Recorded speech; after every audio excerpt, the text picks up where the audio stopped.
Hello and welcome to the Top Agent Podcast. My name is Costa and I chat with top real estate agents to discuss their successes, tips, and marketing strategies. This podcast series is brought to you by Web for Realty, the leading provider in real estate marketing tools to grow your business. If you're looking to attract leads, build relationships, and close more deals, go to webforrealty.com to learn more.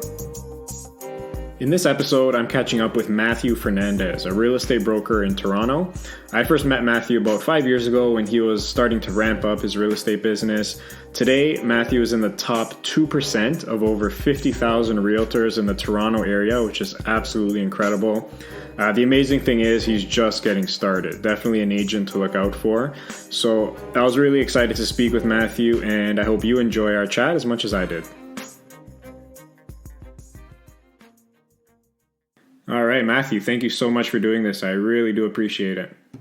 No problem. I'm glad to be on. It's my first podcast, so I'm excited. You'll do great. No worries. Just to kick things off, just tell our audience a little bit about yourself and how you got into the real estate game. Okay, so yeah, it goes far back. It started basically in grade 8. That was the time, I guess, we were starting to look at our career choices for high school, to apply, all that stuff. And at that same time, my parents were looking for a place. So I was not involved, but I would be with them as they were going out with the realtor, looking at the pre-construction, the resale, the model homes. So right there, it excited me in a way where it wasn't a 9-to-5 job. It was always something different. We started putting the offers together, the negotiating. So it drew my attention for sure. And so from that point on, I told myself I wanted to be a realtor. And in high school, what I did co-op for 1 full year in grade 11 with Remax, and then another full year with a top producer, a top agent, again in grade 12. And I learned a lot of, hands-on experience, much more than anyone can learn on textbooks and reading, all that stuff. So it was a really great experience. Wow, I like that. You knew you wanted to get into real estate from very early on, which is pretty cool. Usually agents I speak to, they get into real estate later on in their career. So it's pretty interesting that you had that passion inside of you from very early on.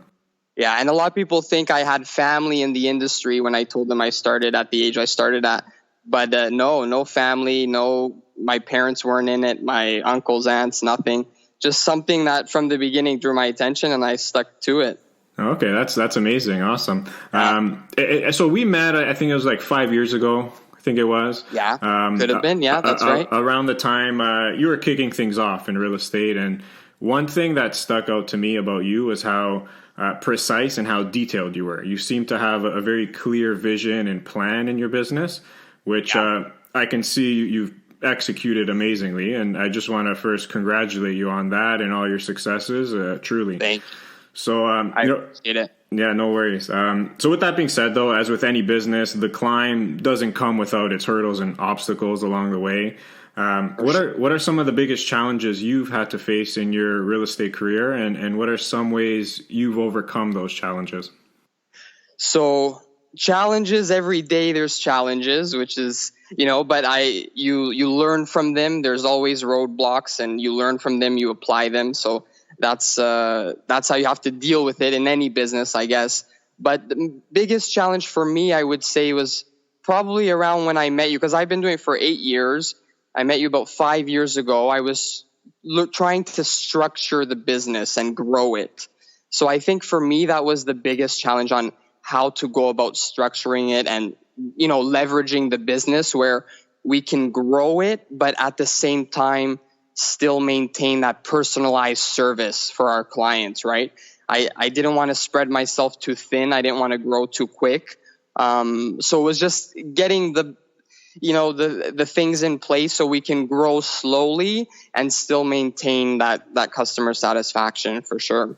Yeah, no, I totally get what you mean. I know we're in very different businesses, but I can totally relate, because when we first met, we were sort of getting things started with our business as well, and sort of That's right. structuring our own departments and internal processes, and making sure that client satisfaction is always there. So yeah, I totally get that.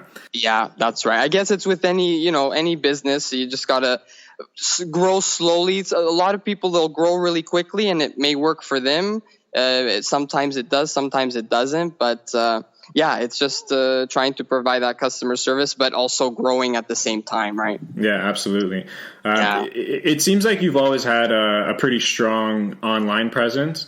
And, being a young guy and just knowing where people's attentions lie, which is online, obviously, you clearly know the value that the internet provides. So I'm curious to hear from you. What are some of the most effective marketing strategies that you can share, which have given you the most ROI? So basically, the most return on investment is still the old school way. I'm still that old school guy. So I have my farming area. I know it's real estate talk, but the area where I focus in geographically, sending out the postcards, doing some door knocking. Not so much now, but I did a lot of door knocking for sure. So the old school way, the postcards, the farming, the constant, the signs everywhere in the neighborhood so people see you and then we'll start recognizing you a little more. And then, of course, it is the online presence, which is very important as well, right? It all sort of plays into each other.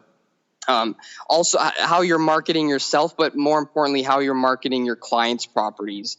I think the online presence is because everyone's starting their search, they're going to go online. So we want to make sure it's there. So we have the social media, we have the online presence, the Google ads, all that stuff we try and keep up with.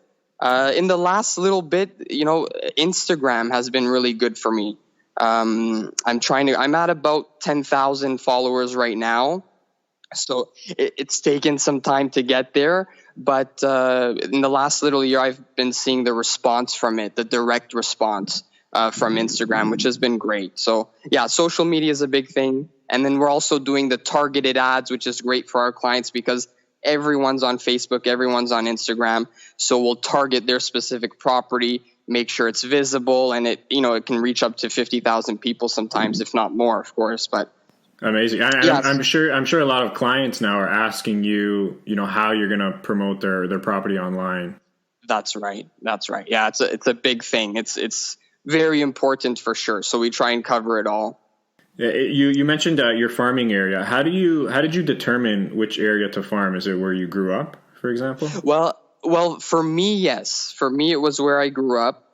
But that was also a difficult part in the beginning as well because I was doing a little bit of everything, right? I was doing an area here, and then I sold a house in Etobicoke. I was doing there, so now I'm focused to really Toronto, Etobicoke, and then specific neighborhoods within as well. And one of them being where I grew up in the Davenport, Dufferin area. Dovercourt, Corso Italia, those areas there. Yeah, it's funny. I grew up there as well, like Dufferin and Dupont area, and I was there a couple of weekends ago visiting my grandmother, and I saw your signs like everywhere.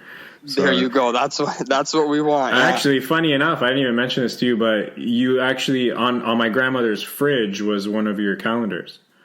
There you go. So the old school way still works for sure. Exactly. Yeah. Sticking with technology, how do you see technology changing real estate in, let's say, the next 5 or 10 years? Technology, like any technology, things will come and go. So it's just trying to keep up with the trend, trying to be on top of the newest thing. And it makes things easier, the electronic signatures, not having to be there in person all the time, but a primary, a very important part of the business is to have that face-to-face, that personal touch with every client you meet, right? And I don't think that will go away. A lot of people have said, pretty soon there won't be any realtors. It can all be done online. People will start selling their own houses, but it's the biggest asset you have. So trying to do it on your own or doing it with technology and not the guidance of a professional, it's going to get lost, and I don't see that ever happening. There'll always be realtors to guide you, take care of everything from beginning to end, but with the use of technology combined, right? So it's just making things easier, but and it's an important aspect for sure, but I don't think it's the most important in the business for sure. Yeah, that's a really good point. Like you said, for most people, a home is their biggest asset. So when you're thinking about buying or selling such an important asset, I think most people still Yeah, need that level of professional service, knowledge, and trust that realtors can provide. for I think sure. if technology were to completely take over the buy and sell process, we're still a pretty long way out from that. Yes, yes. Interesting. Changing gears a little bit. I'm a numbers guy. I like to understand the business behind it all. Are you able to share how your business did in the last 12 months or what you expect to do in the next 12 months? Yeah, for sure. So last year was one of the better years for sure. We were ranked top 2% in terms of number of transactions out of 50,000 Toronto realtors. So out of Treb. So that was a great accomplishment for us. We've always been like, so when I say we, I now have the team, the buyer's agent, the listing agent as well to help out. I'm still highly involved in everything. But yeah, we did quite a few transactions last year, which was nice. Again, top 2%. So we're full time, working hard all the time. So it was a great Wow, accomplishment to that's achieve for sure. incredible. Congratulations. So top 2%. So that's pretty much in the top 1,000 agents in the GTA, which is I enormous, right? yeah. That's right. That's right. Wow. Congratulations. So Incredible. thank you. And you said you have a team now. So how big's your team, you said? So we have two other realtors, full-time realtors, and then admin Ashley, who's the admin, takes care of the back and forth and the online stuff as well. So it's not a huge team, but it's working well. Okay, perfect. What do you look for in team members? Do you have a specific profile of a realtor? Really, someone who's personable, who can communicate well to the clients, who has a lot of patience. I find I need someone with a lot of patience who are dealing with the first time home buyers or the sellers who are going through a lot. We need a lot of patience and good communication skills and someone who's just honest and hardworking. That's at the end of the day, we can teach them, the basics and the important stuff of how we run our stuff, but with those values in place, it just makes it a lot easier. Yeah, I totally agree. I was actually speaking about that recently, the topic of work ethic versus skill. I think work ethic and dedication is pretty hard to find nowadays in people. You can always train for better skills and sales and all that, but I think work ethic is something you either have or you don't. So I think that definitely supersedes everything That's else, in my opinion. sure. Building a team is a whole nother aspect of business. I mean, I think it's a lot more difficult than people think. So That's right. That's right. And it's challenging not to get to that point, but to try and make it happen. It's always a little more challenging to get the right people in place, people you can trust. So for some people, it takes a lot of time, but you have to do it. yeah, for sure. Yeah, if you want to grow and you have those ambitions, I mean, it's a mandatory facet, you could say. For sure. So look, Matthew, I do want to be mindful of your time. I end off each chat with what I call the top three. So number one, your top real estate or business book. So there's two. So one is real estate specific. The Millionaire Real Estate Agent. I'm sure you've heard many people give this book out, but it's a great book in terms of the structuring of the business, the leveraging of the business, and just seeing what other top producers are doing and how it's working for them. So that for sure is the real estate book that I would suggest. And then a general business book or just a good read is How to Win Friends and Influence People. That one I find it just teaches you how to communicate, how to delegate, and still maintain that respect, right? Yeah, Even though that's what I got. one of my favorite books. I actually recommend that book to everyone. Especially, it's so relevant. Especially, anyone could benefit out of it, but especially in a business like real estate where you're constantly communicating with people. I think that's a great book. That's right. Yeah. So number two, your top vacation spot. Most people will know if they know me. I just came back from the Azores. It's the Portuguese islands in the Atlantic, right in the middle of the Atlantic. That's mine. I've been going there for the last 6 years every year.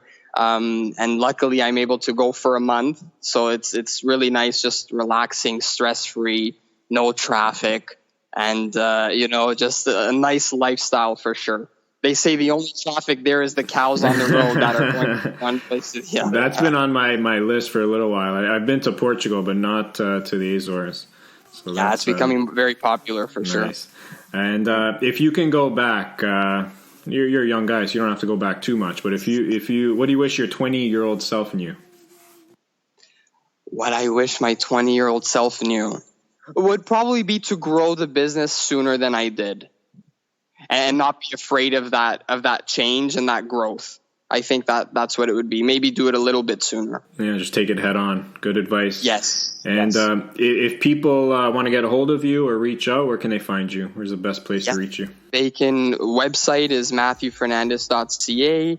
Instagram, Matthew_Fernandes_group. And then I'm on Facebook as well. Any means of social media, I'm there. And website is, again, MatthewFernandes.ca. Perfect. I'll put all of that in the show notes. And Matthew, honestly, it was a true pleasure catching up again. Really appreciate your time. And we should definitely do it again. Perfect. Pleasure's all mine. Thank you, Costa. All right, Matthew. Have a good one. You too. Take care. Bye. Thank you so much for listening to the Top Agent Podcast by Web for Realty.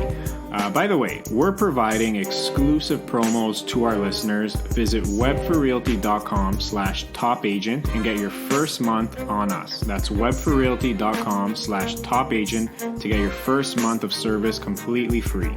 Until next time, over and out. Peace.